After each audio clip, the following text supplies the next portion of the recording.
এই মুহূর্তে রাজশাহী বিশ্ববিদ্যালয়ে আছেন রিপোর্টার মওদুদ রানা। সরাসরি যাচ্ছি তার কাছে। রানা,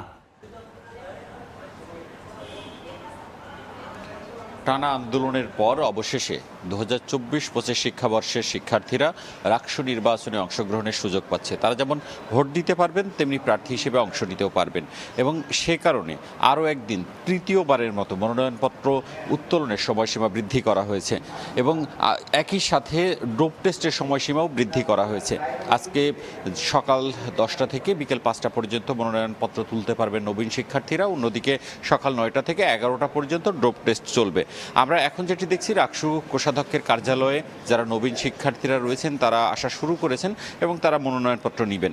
এখন পর্যন্ত রাকসু নির্বাচন কমিশনের হিসেব মতে 420 জন রাকসু কেন্দ্রীয় ছাত্র সংসদ এবং সিনেট ছাত্র প্রতিনিধি পদে তারা মনোনয়ন তুলেছেন। অন্যদিকে হল সংসদগুলোতে অন্তত 600 জন প্রার্থী তাদের মনোনয়নপত্র সংগ্রহ করেছেন এবং আগামীকাল থেকে মনোনয়নপত্র জমা হবে।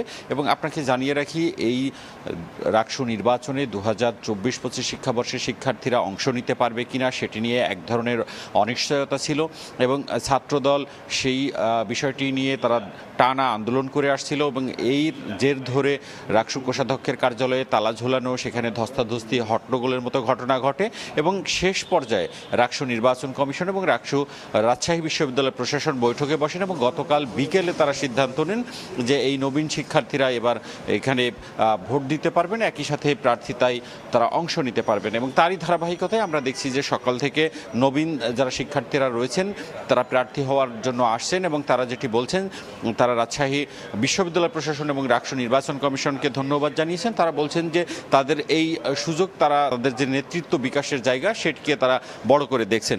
আপনাকে জানিয়ে রাখি যে এ পর্যন্ত রাকসু নির্বাচনে 4বারের মতো তাদের যে তফসিল সেটি সংশোধন করা হয়েছে, 2বারের মতো নির্বাচন পিছিয়েছে।